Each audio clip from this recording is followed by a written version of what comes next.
saya mengantar anak-anak merayakan Natal di sekolah minggu mereka. Di situ saya membaca di mading gereja, waktu itu di gereja saya ditulis sejarah perayaan Natal.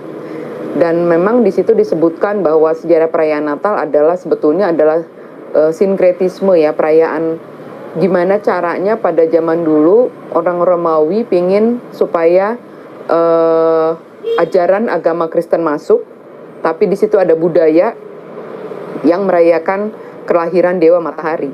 Nah, ini dipadukan gimana caranya supaya Yesus yang jadinya dirayakan, tapi tetap merayakan hari kelahiran Dewa Matahari, yang sebenarnya artinya dari situ kita sebetulnya bisa menyimpulkan bahwa perayaan Natal itu sebetulnya ya perayaan hari kelahiran anak Dewa Matahari jadinya sebetulnya.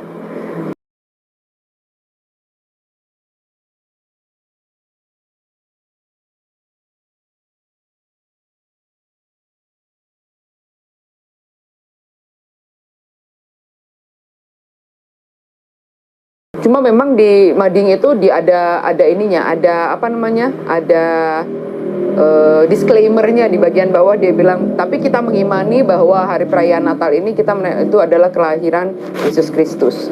Tapi buat saya itu adalah pengakuan gereja bahwa ya memang perayaan Natal tidak pernah diajarkan di Alkitab, gitu, tidak pernah diajarkan di Alkitab, dan itu semakin meyakinkan saya bahwa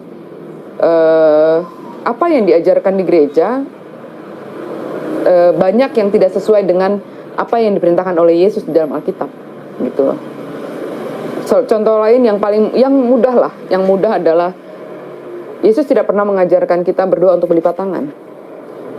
Yesus tidak pernah mengajarkan kita untuk berdoa doa Bapa kami pun Yesus katakan doa Bapa kami kok, gitu kan, nggak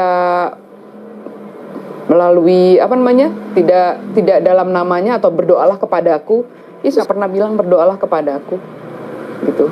Jadi banyak hal-hal yang akhirnya saya pahami, gitu ya. Dan di situ saya menyadari bahwa saya bisa saja duduk di gereja ini dengan tenang. Waktu itu ya pasti ada pergumulan ya, namanya orang mau masuk sudah beralih gitu pemikirannya, pemahaman sudah beralih. Saya berpikir saya bisa aja duduk di sini di gereja dengan tenang, pura-pura diem, nggak usah ikut nyanyi, nggak beriman. Yang penting semua senang, semua tenang. Tapi saya lihat ketiga anak saya.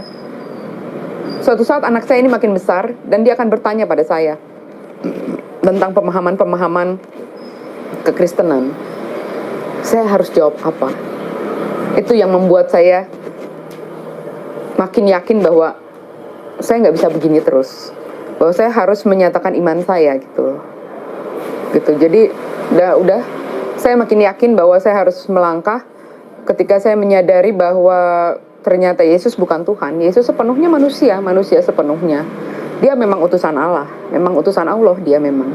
Jadi ya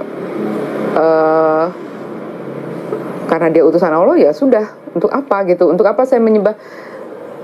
Itu saya sedih sekali waktu bulan Januari, Februari. Saya pikir ya Allah, saya nyembah siapa ya? Saya nyembah apa ya selama ini, gitu. Waktu itu umur saya hampir 40 tahun ya. Saya pikir hampir selama 40 tahun saya menyembah apa ya, gitu. Nah kemudian pada suatu hari saya udah gak kuat lagi. Waktu itu kami berdiskusi dengan teman saya, itu saya berdiskusi tentang puji-pujian kepada Allah itu seperti apa sih sebenarnya di Alkitab, gitu. Bahwa di Alkitab itu nggak ada disuruh memuji menyembah Yesus, gitu, nggak ada.